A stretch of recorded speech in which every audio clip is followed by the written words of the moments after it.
நுழைவு வாயிலிலே கோட்டை பைரவரை வணங்கிவிட்டுத்தான் இங்கு வர வேண்டும்.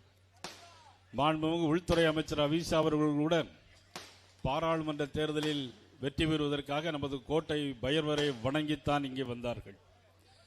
நாங்களும் இப்பொழுது வணங்கித்தான் வந்திருக்கிறோம். மதிப்புக்கு மரியாதைக்குரிய நமது முன்னாள் அமைச்சர் வருங்கால அமைச்சர் விஜயபாஸ்கர் அவர்கள் இங்கே கோடிட்டு காட்டினார்கள். இது அறந்தாங்கி திடலா இல்லை அறந்தாங்கியில் நடைபெறும் கடலா என்று கேட்டார்கள். அந்த அளவிற்கு இன்னைக்கு ஒரு சிறப்பான முறையில் தேசிய ஜனநாயக கூட்டணியின் சார்பாக நடைபெறுகின்ற தமிழகம் தலைநிமிர தமிழனின் எழுச்சி பயணம் 19வது நாள். அறம் தழைக்க வேண்டும். அறம் தழைத்த அறம் தாங்கிய இந்த மண்ணில் இன்றைக்கு தேசிய ஜனநாயக கூட்டணியுடைய கூட்டம் இன்றைக்கு திரளாக நடைபெற்றுக் கொண்டிருக்கிறது. இந்த கூட்டத்திலே முன்னாள் சட்டமன்ற உறுப்பினர் மதிப்பிற்கு மரியாதைக்குரிய வாரிய தலைவர் அண்ணன் வைரமுத்து அவர்கள், எங்களது மாவட்ட தலைவர் சிறப்பான முறையில் தம்பி கருப்பு முருகானந்தத்தோடும் பண்ணவையல் இளங்கோவோடும் லோகி நாதன் அவர்களோடும் இணைந்து இந்த கூட்டத்தை அறந்தாங்கியில் ஒரு வெற்றி விழா மாநாடு போல் நடத்தி காட்டிக் கொண்டிருக்கிற மாவட்ட தலைவர் ஜெகதீசன் அவர்களே, இந்த நிகழ்ச்சியில் கலந்து கொண்டிருக்கின்ற ஐஜேகே மாவட்ட செயலாளர் சீனிவாசன் அவர்களே, தமிழர் தேசம் கட்சி விஜயகுமார் அவர்களே, மாநில மகளிரணி தலைவி கவிதா அவர்களே, மாநில செயலாளர் முரளிதரன் அவர்களே, காவிய நாகராஜன் அவர்களே, ராமச்சந்திரன் புதுக்கோட்டை மாவட்ட தலைவர் ராமச்சந்திரன் அவர்களே, முன்னாள் மாவட்ட தலைவர் சேதுபதி அவர்களே, தமிழ் மாநில காங்கிரஸ் மாவட்ட தலைவர் முத்துக்குமாரசுவாமி அவர்களே, மாவட்ட பொதுச் செயலாளர்கள் கணேசன், பிரபாகரன், சிவரேஸ்வரி, பொருளாளர் மணிமாறன் உள்ளிட்ட அனைவருக்கும், இதில் அனைத்து இந்திய அண்ணா திராவிட முன்னேற்ற கழகத்தினுடைய ஒன்றிய செயலாளர்கள், முன்னாள் சட்டமன்ற உறுப்பினர்கள், பாரதிய ஜனதா கட்சி, தேசிய ஜனநாயக கூட்டணி கட்சியினுடைய அனைத்து பொறுப்பாளர்களுக்கும் எனது பணிவு கலந்த வணக்கத்தை நான் தெரிவித்துக் கொள்ள கடமைப்பட்டிருக்கிறேன். இந்த அறந்தாங்கி பகுதி நமது ஆவுடையார் கோயில் ஆத்மநாத சாமி கோவில் வழிபடுகின்ற தலமாக விளங்குகிறது.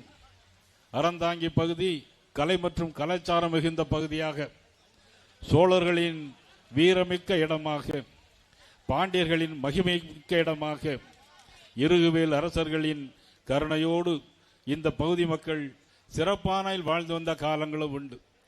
இப்படிப்பட்ட காலங்களில் இது வானம் பார்த்த பூமியாக இருந்தாலும் சரி, காவிரி ஆறு வருகுது என்று சொல்லி கடைமடை பகுதியாக இருந்தாலும் சரி, காவிரி ஆற்றை எதிர்நோக்கி கொண்டிருக்கின்ற பகுதியாக இருந்தாலும் சரி, இந்த மண்ணில் நமது மாவட்ட தலைவர் ஜெகதீசன் அவர்கள் பேசினார்கள்.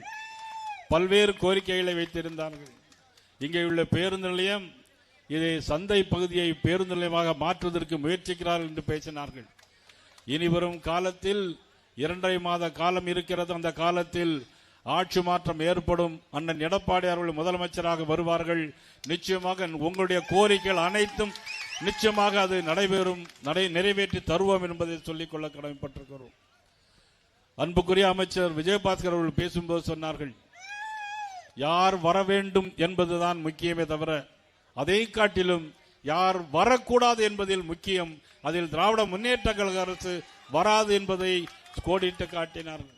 இப்படிப்பட்ட பூமியில் 2 அமைச்சர்கள் இருக்கிறார்கள். அமைச்சர்கள் என்னெல்லாம் செய்தார்கள் என்பதை ஜெகதீசன் பேசினார்கள். 2 அமைச்சர்கள் இருக்கக்கூடிய பகுதியில் இங்கே வேலை வாய்ப்பு இருக்கிறதா? தொழிற்சாலைகள் இருக்கிறதா? எதுவுமே இல்லை.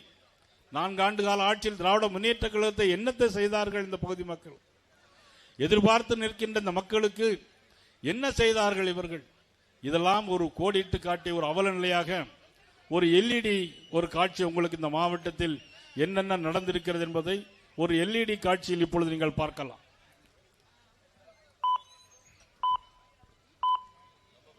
ராஜராஜ சோழன் பதவியேற்றவுடன் முதலில் கோவில் கட்டியது புதுக்கோட்டை மண்ணில் உள்ள நார்த்தாமலை அருகில்தான். அந்த அளவுக்கு பெருமை மிக்கது இந்த புண்ணிய புதுக்கோட்டை பூமி. இப்படிப்பட்ட பெருமைமிக்க மாவட்டம் ஸ்டாலின் ஆட்சி பொறுப்பில் அமர்ந்ததில் இருந்து முழுமையாக புறக்கணிக்கப்பட்டிருக்கிறது. சமூக நீதி ஆட்சி நடந்து கொண்டிருப்பதாக மார்தட்டி கொள்ளும் இந்த கையாலாகாத திமுக அரசு புதுக்கோட்டை மாவட்டம் வேங்கவயலில் குடிநீர் தொட்டியில் மனித கழிவு கலந்த விவகாரத்தில் குடிக்கும் நீரில் மலம் கலந்த குற்றவாளிகளை இன்னும் ஏன் கண்டுபிடிக்கவில்லை என்று கேட்டால் என்ன அவசரம் என்று கூலாக பதில் சொல்லுகிறார் திருமாவளவன். வேங்கவயல் பிரச்சனையில் உண்மை குற்றவாளியை கண்டுபிடிக்கட்டும், பொறுமையா பேசுங்க. அதுல என்ன அவசரம், ஏதாவது காலக்கெடுதான் இருக்கா? என்ன அவசரம் என்று திறனற்ற திமுக அரசுக்கு முட்டுக் கொடுக்கும் இவர்தான் பட்டியலின மக்களின் பாதுகாவலரா? சாதிய மோதல்களோடு சட்டம் ஒழுங்கும் சீர்குலைந்து விட்டதால் இந்த பகுதியில் பதற்றம் மட்டுமே நிலவுகிறது. புதுக்கோட்டை மாவட்டம் சமூக ஆர்வலருமான ஜகபர் அலி கடந்த 17ஆம் தேதி கனிமவள கொள்ளையர்களால் லாரி ஏற்றி படுகொலை செய்யப்பட்டார். புதுக்கோட்டை மாவட்டம் அறந்தாங்கியில் மணல் கடத்தல் விவகாரத்தில் ஏற்பட்ட மோதலில் நடந்த இரட்டை கொலை. புதுக்கோட்டை மாவட்டம் காவல் நிலைய சிறப்பு உதவி ஆய்வாளர் பூமிநாதன் ஆடு திருடர்களால் கொலை செய்யப்பட்டார். இந்த மாவட்டத்தில் இருந்து தேர்ந்தெடுக்கப்பட்ட அமைச்சர் என்ன செய்து கொண்டிருக்கிறார் என்பதுதான் தெரியவில்லை. இப்படிப்பட்ட ஒரு அமைச்சர் நமக்கு தேவையா? இப்படி தொடர் கொலைகளால் புதுக்கோட்டையும் தமிழகமும் இரத்த வெள்ளத்தில் மிதந்து கொண்டிருக்க சட்டத்துறை அமைச்சரும் முதல்வரும் என்ன சொல்லுறாங்கன்னு கேளுங்க. நான் இந்தியாவிலேயே தமிழ்நாடு தான் அமைதி பூங்காவாக திகழ்கிறது. நம்முடைய தமிழ்நாடு இன்றைக்கு அமைதி பூங்காவாக விளங்கி கொண்டிருக்கிறது. இவனுக்கு ஒரு சீட் எடுத்து பாருங்க ஐயா, வெறும் பொய்யா சொல்லிக்கிட்டு தெரியலாம். புதுக்கோட்டையில் உள்ள அரசு பள்ளிகளும் சரி, அரசு மருத்துவமனைகளும் சரி அதல பாதாளத்தில் தான் இருக்கிறது. பள்ளியின் தலைமை ஆசிரியர் மாணவர்களை கட்டாயப்படுத்தி கழிவறையை சுத்தம் செய்ய வைத்ததாக நடுநிலை பள்ளியின் மேற்கூரை இடிந்து விழுந்ததால் பரபரப்பு ஏற்பட்டது. இதனால் விளிம்பு நிலை மக்களின் கல்வியும் சுகாதாரமும் கேட்பாரின்றி விடப்பட்டிருக்கிறது. ராணியார் அரசு மகப்பேறு மருத்துவமனையில் அனுமதிக்கப்பட்ட கர்ப்பிணி பெண் தவறான சிகிச்சையின் மூலமாக உயிரிழந்திருக்கிறார். இப்படி புதுக்கோட்டை மாவட்டத்தின் அனைத்து கூறுகளும் மிகவும் மோசமாக இருக்கிறது. இதே மாவட்டத்தில் இன்னொரு அமைச்சர் இருக்கிறார். அவர் இதுவரை இந்த மாவட்டத்திற்கு என்ன செய்திருக்கிறார் என்று பாருங்கள். அது ஒண்ணு இல்ல, கீழே போட்டு. இப்படிப்பட்ட கையாலாகாத அமைச்சர்களால் இந்த மாவட்டத்திற்கு ஏமாற்றம் தான். இந்த மாவட்டத்திற்கு வழங்கப்பட்ட வாக்குறுதிகள் ஏற்கனவே வழங்கிய வாக்குறுதியில் ஒன்றை கூட நிறைவேற்றவில்லை. இந்த லட்சணத்தில் புதிதாக 6 வாக்குறுதிகளை அளித்திருக்கிறார் முதல்வர். கடந்த 4 ஆண்டுகளாக இந்த மாவட்டத்தை நட்டாற்றில் விட்டுவிட்டு தற்போது தண்ணீர் பாம்பு போல புதுக்கோட்டை மாவட்டத்திற்கு வந்து தலையை மட்டும் காட்டிவிட்டு செல்லலாம் என்று வந்த முதல்வரை புதுக்கோட்டை மக்கள் பகிரங்கமாக புறக்கணித்திருக்கிறார்கள். அதனால்தான் காசு கொடுத்து கூட்டம் கூட்ட வேண்டிய பரிதாப நிலைக்கு முதல்வர் தள்ளப்பட்டிருக்கிறார். புதுக்கோட்டை மாவட்டத்தில் சிஎம் பார்க்க போயிட்டு எல்லா குரூப்பும் கவர்மெண்ட் பஸ் கிளப்ல நிக்குது. பாருங்க பாருங்க பாருங்க. வரும் 2026 இந்த தீய சக்தி திமுகவை வீட்டிற்கு விரட்டி அடிப்பது மட்டும்தான் பாக்கி. புதுக்கோட்டை மக்களின் வாழ்க்கை தரத்தை உயர்த்த பாடுபடும் தேசிய ஜனநாயக ஆட்சி அமைய ஆதரவு அளித்து அதையும் சாத்தியப்படுத்துவோம்.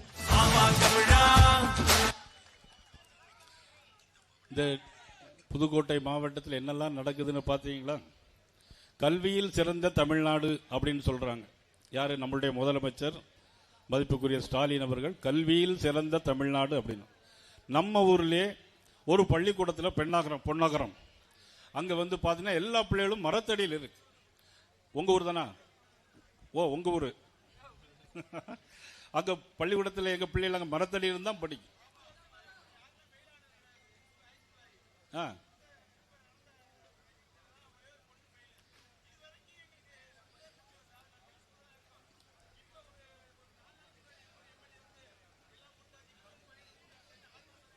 எம்எல்ஏ வந்து என்ன கொடுக்குறாங்க? ஓ, அப்படியா? ஓ, 4.5 வருஷமா உங்க ஊர்ல ஸ்கூல்ல கட்டடம் இல்ல. ஒரு பிள்ளை கூட ஃபெயில் ஆனது கிடையாது. அப்படிப்பட்ட ஸ்கூல்ல உங்க எம்எல்ஏ இப்போ வந்து ஸ்கூலுக்கு பணம் கொடுக்குறேன்னு சொல்றாரு. உங்க பேர் என்னது?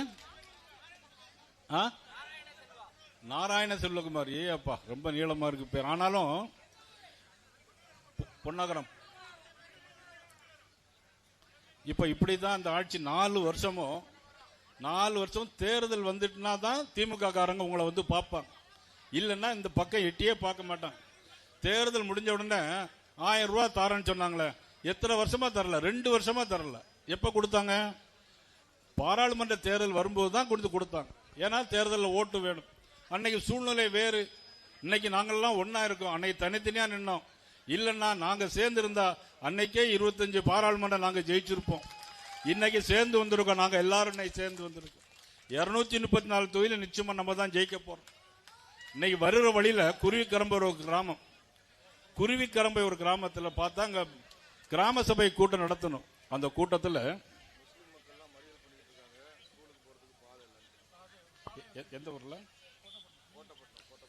இப்போ ஒரு தகவல் வந்திருக்கு, கோட்டைப்பட்டினம் பக்கத்தில் மீமிசல்ங்கிற கிராமம், அங்க ஸ்கூலுக்கு போறதுக்கு வழியே இல்லையா.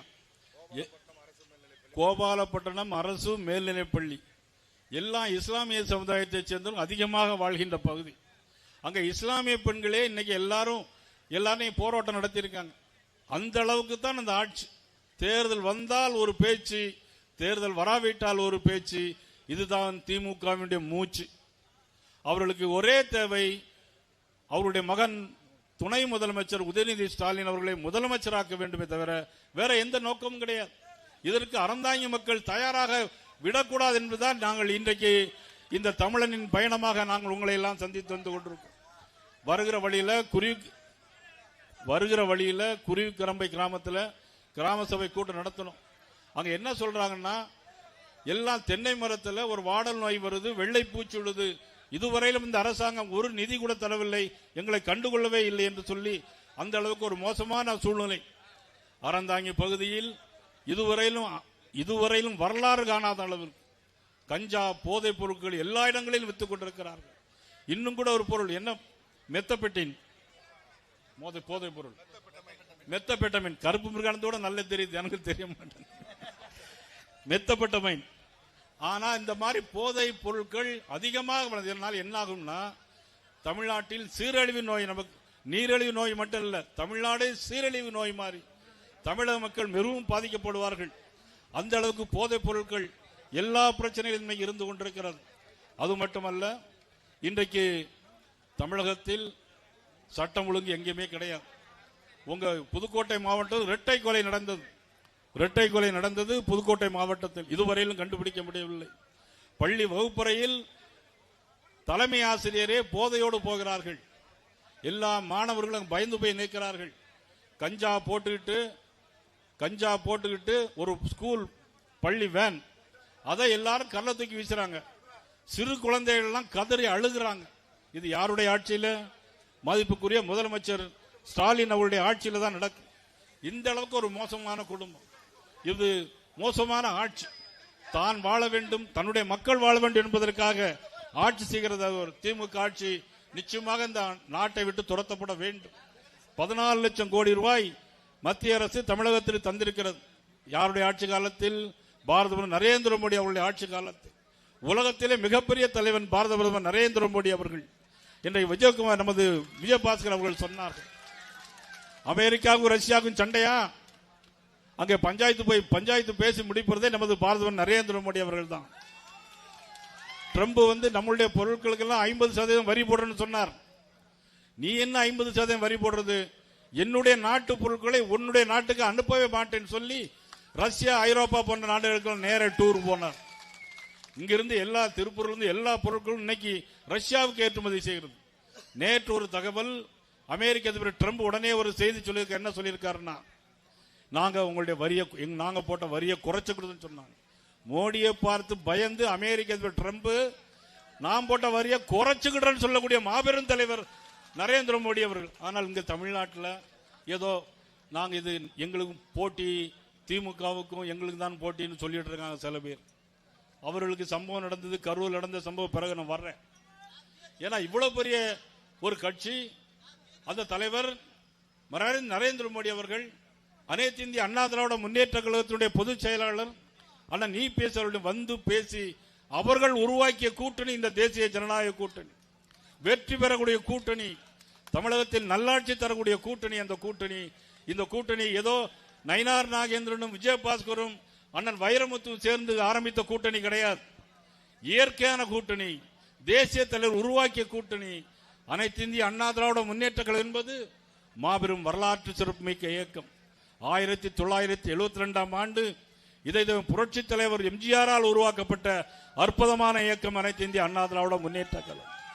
பாரதிய ஜனதா கட்சி இந்த நாட்டு மக்களுக்காக, தேசத்திற்காக, தேச நலனுக்காக, தேசம் ஒற்றுமையோடு இருப்பதற்காக உருவாக்கப்பட்ட கட்சி பாரதிய ஜனதா கட்சி. தேசிய சிந்தனையோடு உருவாக்கப்பட்ட கட்சி. இந்த இரண்டு கட்சிகளும் தெய்வீக தன்மையோடு இருக்கக்கூடிய கட்சி, மக்களுக்காக வாழுகின்ற கட்சி, தன்னுடைய மக்களுக்காக வாழவில்லை. தமிழக முதலமைச்சர் திமுகவை சேர்ந்தவர்கள் அவர்களுடைய மக்களுக்காக வாழ்கிறார்கள். ஆனால் இந்த இரண்டு கட்சிகளும் இந்திய மக்களுக்காக, தமிழக மக்களுக்காக, தமிழர் நலனுக்காக வாழ்கின்ற கட்சி, மாபெரும் கட்சி பாரதிய ஜனதா கட்சியும் அண்ணா திமுகவும் இன்று ஒரு குடையின் கீழ் வந்திருக்கிறது. வெற்றி நிச்சயமாக இருக்கிறது. அது மட்டுமல்ல, கரூரில் நடந்த சம்பவம் உங்களுக்கு எல்லாம் தெரியும். தமிழக வெற்றி கழகத்தினுடைய தலைவர் மதிப்புக்குரிய விஜய் அவர்கள் வருகிறார்கள். மதிப்புக்குரிய விஜய் அவர்கள் வருகிறார்கள். வந்த உடனே 10 ரூபா பாட்டிலுக்கு 10 ரூபா பாட்டிலுக்கு ஒரு பாட்டு பாடுறார். 10 ரூபா பாட்டிலுக்கு என்னது? 10 ரூபா பாட்டில் என்னது? அது உங்களுக்கு தெரியுது. 10 ரூபா பாட்டில்னு சொன்ன உடனே செருப்ப கலத்தி வீசுறாங்க. செருப்ப கலத்தி வீசின உடனே லைட் ஆஃப், லத்தி சார்ஜ் நடக்கும். அந்த கூட்டத்தில், இதே மாதிரி கூட்டத்தில் நீங்க கூட்டத்தில் இருந்தா கூட எவ்வளவு ஒழுக்கமா இருக்கிறீங்க. ஆனா அந்த கூட்டத்தில் லத்தி சார்ஜ் நடந்த உடனே எல்லா பெண்களும் தள்ளுமுள்ளாயி, 3 வயது குழந்தை, 10 வயது குழந்தை, 70 வயது பெரிய பெண்கள் அப்படியே நசுங்கி சாகுறாங்க. ஆனால் இரவோடு இரவாக வந்து 41 பேருக்கும் போஸ்ட்மார்ட்டத்தை முடிச்சிட்டு காலைல 5 மணிக்கெல்லாம் முதலமைச்சர் சென்னைக்கு போயிட்டாங்க. யாரை காப்பாத்துறதுக்கு அப்படிங்கறதான் தெரியல. முன்னாள் அமைச்சர்களை திமுகவை காப்பாற்றுவதற்காக முதலமைச்சர் அப்படியே நடந்திருக்கிறார். ஆனால் சட்டமன்றத்திலே நாங்கள் கவன ஈர்ப்பு தீர்மானம் கொண்டு வந்தோம். அண்ணா திமுக சார்பாக அண்ணன் EPS அவர்கள் கவன ஈர்ப்பு தீர்மானம் கொண்டு வந்தார்கள்.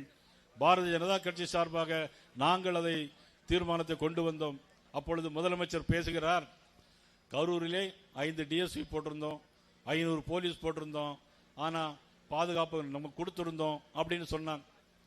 அதுக்கு பிறகு சொன்னாங்க, தலைவர் தமிழக வெற்றி கழகத்தின் தலைவர் 12 மணிக்கு வாரன்னு சொல்லிட்டு இரவு 7 மணிக்கு தான் வந்தாரு. அதனால தான் அவர்களுக்கு உணவு கொடுக்கல, கூட்டத்தை அரேஞ்ச் பண்ணவங்க தண்ணி கொடுக்கல, அதனால தான் மயங்கி விழுந்தாங்க அப்படின்னு சொன்னாங்க.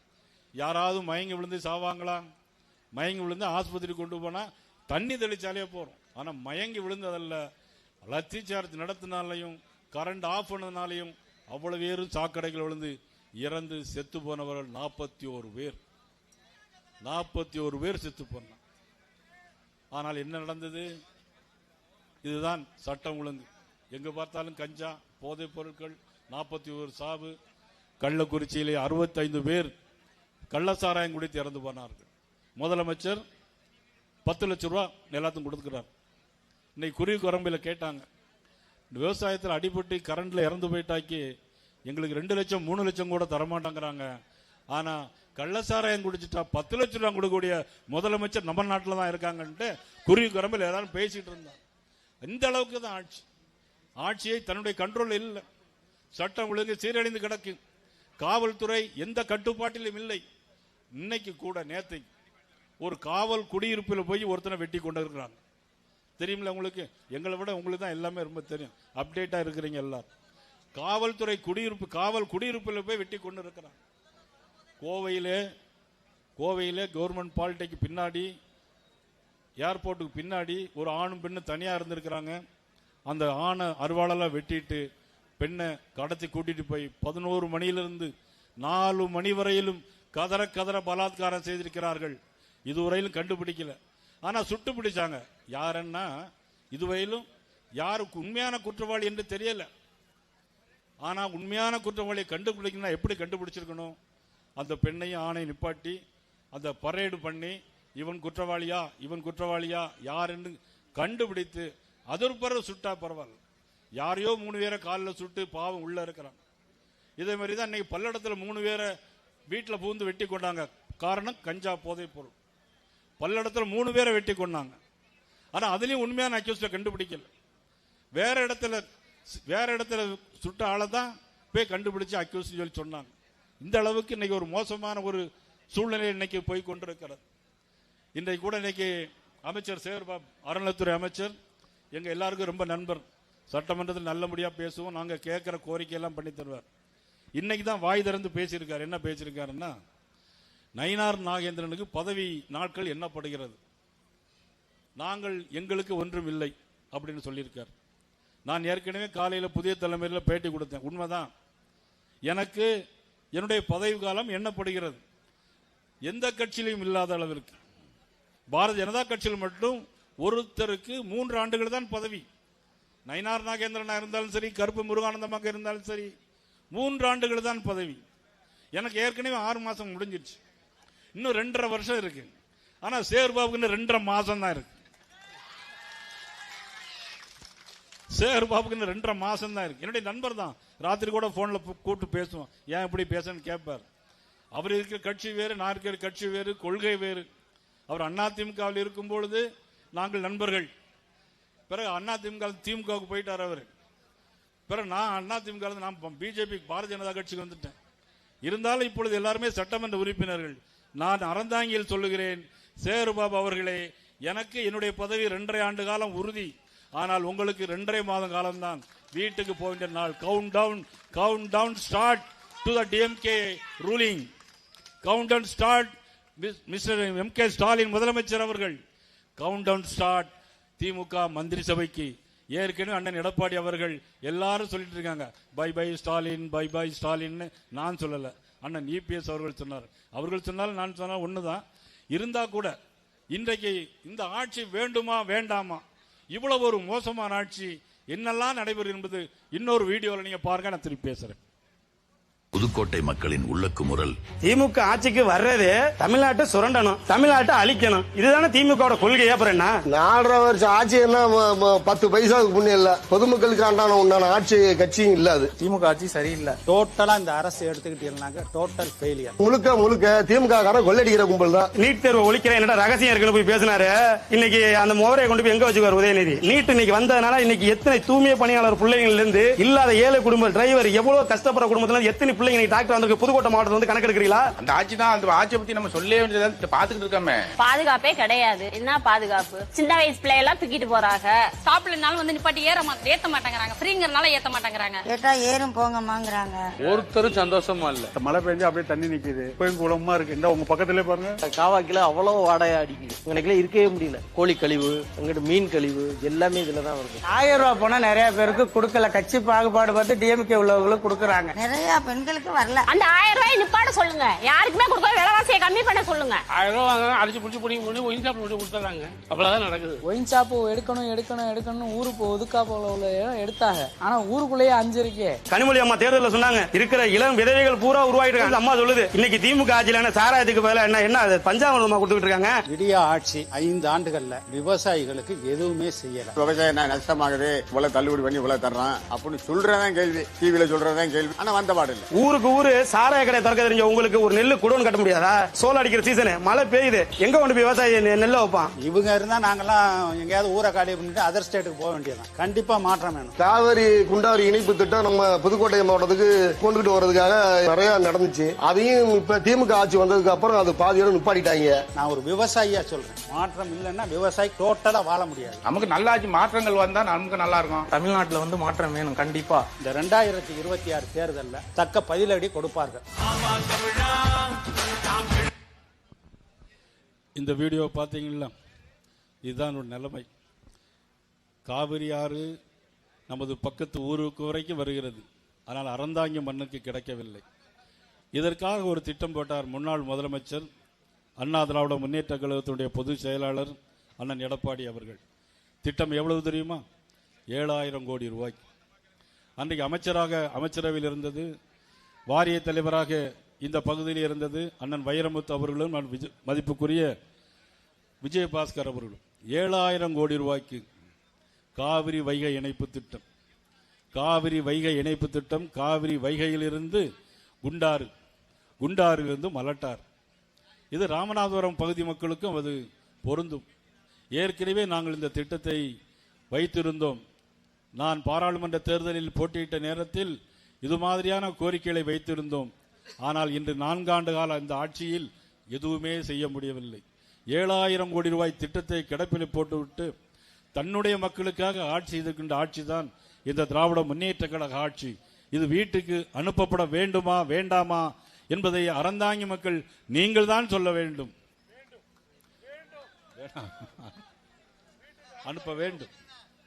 அது மட்டுமல்ல, 11 மருத்துவக் கல்லூரிகள் 11 மருத்துவக் கல்லூரிகள் கொடுத்தது பாரத பிரதமர் நரேந்திர மோடி அவர்கள் தமிழ்நாட்டுக்கு. யார் பெற்று தந்தார்கள்? கொடுத்தது பிரதமர் நரேந்திர மோடி அவர்கள். பெற்று தந்தது அண்ணன் தம்பி விஜயபாஸ்கர் அவர்கள்.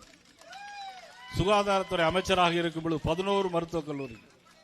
இதை யாராலும் மறுக்க முடியுமா? யாராவது மறுக்க முடியுமா? அன்னைக்கு சுகாதாரத்துறை அமைச்சராக இருந்தது யார்? அருமைக்குரிய விஜயபாஸ்கர். 11 மருத்துவக் கல்லூரிகள் பெற்று தந்தது நமது அண்ணன் எடப்பாடி அவர்கள் அமைச்சராக இருந்தது தம்பி விஜயபாஸ்கர் அவர்கள். இதெல்லாம் மக்களுக்காக சேவை செய்யக்கூடிய கட்சி, மக்களுக்காக சேவை செய்யக்கூடிய கூட்டணி. ஒன்றும் தரல, மத்திய அரசு ஒன்றும் தரலன்னு சொல்றாங்க. 14,80,00,000 ரூபாய் தமிழ்நாட்டிற்கு கொடுத்தது பாரத நரேந்திர மோடி அவர்கள். அதில் வாங்கி தந்தது மதிப்புக்குரிய பாதி வாங்கி தந்தது அண்ணன் எடப்பாடி அவர்கள் என்பதை யாரும் மறந்துவிட முடியாது. ஆக விவசாயிகளுக்கு இன்சூரன்ஸ் ஸ்கீம் 5 லட்சம் பேர் இந்த மாவட்டத்தில், புதுக்கோட்டை மாவட்டத்தில் மத்திய அரசு 5 லட்சம் பேர்களுக்கு இன்சூரன்ஸ் கொடுத்திருக்கிறாங்க. 22 லட்சம் வீடுகளுக்கு ஜல்ஜீவன் திட்டம் மூலமாக குடிநீர் இணைப்பு கொடுத்திருக்கிறார்கள். 32 மத்திய அரசு மலிவு விலைகள் இருக்கிறது. ஆயுஷ்மான் பாரத் திட்டம், அதாவது இன்சூரன்ஸ் கார்டு 80,000 பேருக்கு கொடுத்திருக்கிறார் நமது மாவட்டத்தில் மட்டும். 28,500 கிராமங்கள், 28,500 வீடுகள் கட்டி கொடுக்கப்பட்டிருக்கிறது இந்த பகுதியில். மத்திய அரசு மோடியுடைய திட்டம், இதெல்லாமே மோடியுடைய திட்டம். இந்த திட்டங்கள் திரும்ப வருவதற்கும், நாட்டில் நல்லாட்சி நடைபெறுவதற்கும், ஊழலற்ற ஆட்சி நடைபெறுவதற்கும், ஊழலுள்ள ஆட்சி வீட்டுக்கு போவதற்கும், தன் குடும்பம் என்கின்ற ஆட்சி வீட்டுக்கு அனுப்பவும், ஆனால் அண்ணன் எடப்பாடி அவர்கள் ஆட்சி வரவும் 7,000 கோடி ரூபாய்க்கு இங்கே உங்களுக்கு காவிரி, வைகை, மலட்டாறு, குண்டாறு திட்டம் கொண்டு வருவதற்கும் நீங்கள் ஆதரிக்க வேண்டிய சின்னம்.